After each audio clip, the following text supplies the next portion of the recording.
In addition to just supplying the computers, HP and Managed Gesture sends one of their factory-trained technicians to your locale to hook up and install the computers on your network.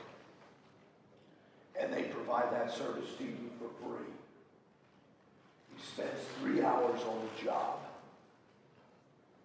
Is that an allowable contribution? And if you believe that it is, what is the value of that technician's time? ABC, again, a multiple choice question.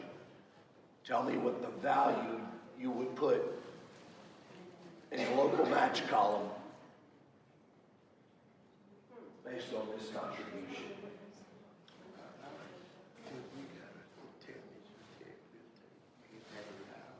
It's too early for this.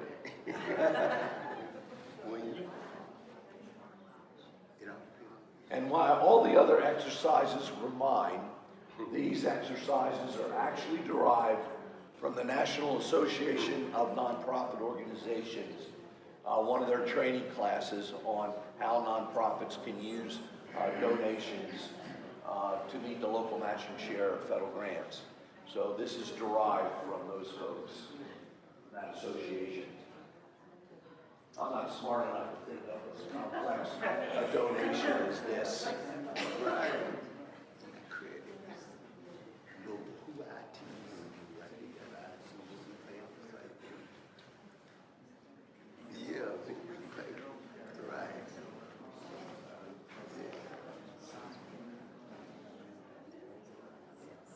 And I didn't forget you, because the third part of this exercise relates to your question of yesterday. Busway and beautification. Our transit system's been around for a long time. We predate 5311. So, But because we live in Jekyll Island, we have a lot of artists around. And because arty people like the environment and they believe in public transit, and it's the off season, he's not selling a lot of paintings, so he paints he finds a picture of one of our old buses, paints it for us, and at our 50th anniversary system, in an event that is covered by the press, the artist presents the transit manager with a nice painting of one of our old buses that I hang as GM in my office. Beautifies my office. Is that an allowable contribution? And if so, how much can I claim?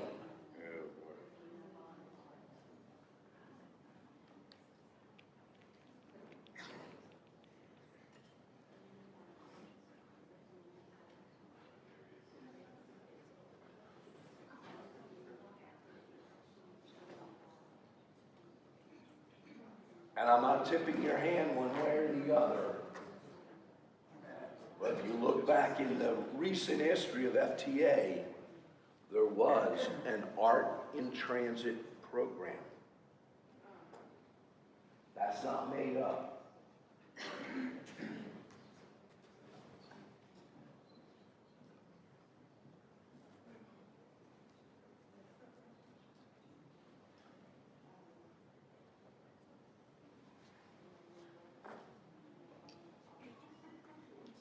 Everybody's quiet on this one.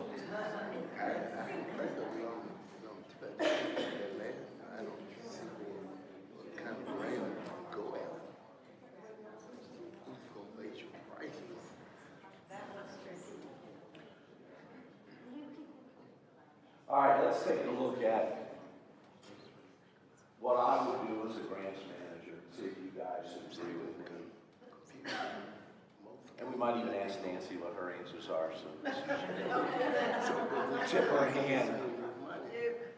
All right, HP gives us 6 computers. Allowable as a donation? And why is that? Yeah, I think GDOT's going to agree with this. Computers are necessary in transit these days. So yeah, I definitely, I think that's a definite check on the yes. And so how much can we claim? Well, 8 times 6. Right. $4,800, right? That is the correct answer. Generally, the manufacturer, I mean, essentially what you have here is MSRP on a brand new piece of equipment. Who better to get a valuation of MSRP than the manufacturer themselves? So the county administrator was smart. He got that letter. He knew that that was going to be subject to audit. Contributions and donations are like claiming a home office on your IRS income tax return. It's just like putting a neon, sign on your 1040. Audit me, audit me, audit me. These kinds of things will get the attention of your auditor every time to make sure you're doing it right, because this process is so prone to mistakes. All right, what about the technician? Allowable? All right, what's the valuation?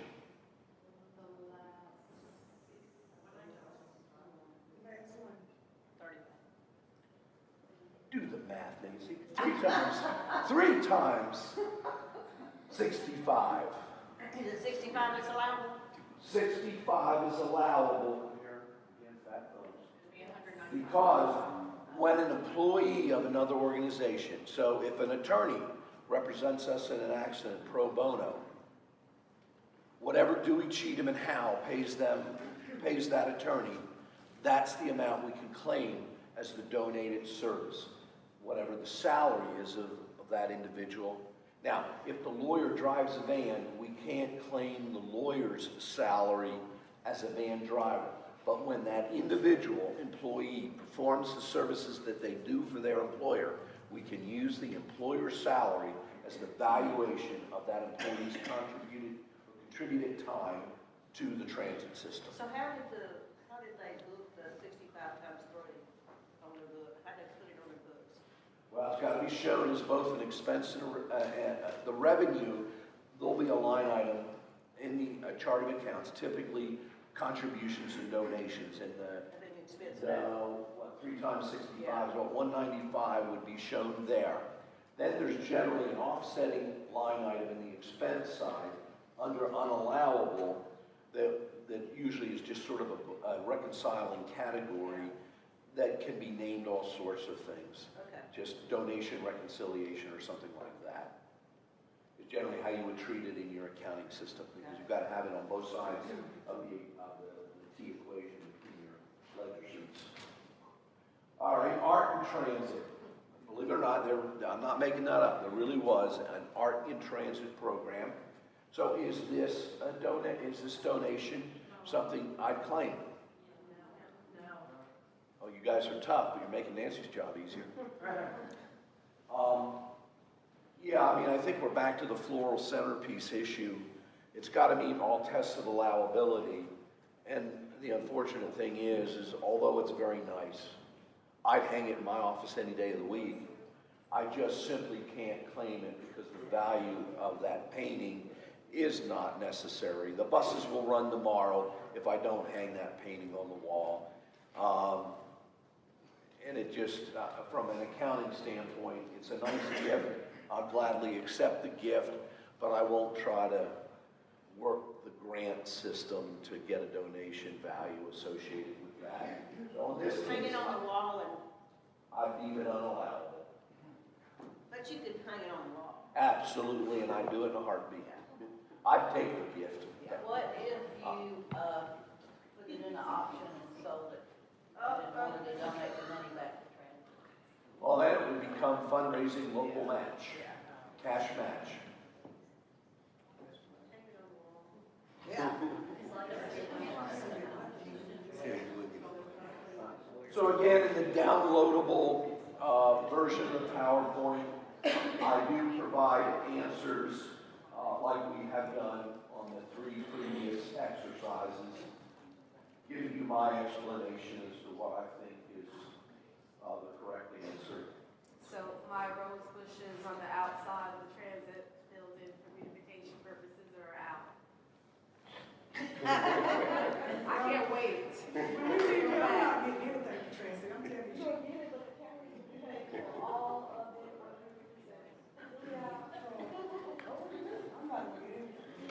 Any questions on contributions and donations? Any particular area where you've attempted to use contributions and donations, and GDOT gave you a hard time and you just backed off? No, never. You have a I was question? just gonna say, for landscaping, I know they took out any landscaping for construction projects unless it's utilitarian and it provides some sort of a benefit. Is that right? Like, for instance, if they put up a bus stop, could they plant a shade tree instead of buying a bus shelter? All right, we really have two very different situations here. In a construction project, you have to adhere to all local zoning laws and the like. And there are sometimes, usually setback requirements and vegetation requirements in local zoning law that might require you to put up some barrier to create a more visually aesthetic setting. I've done a lot of construction work up in Vermont, New Hampshire, and we have all kinds of local ordinances on things that you wouldn't believe. They're very green there.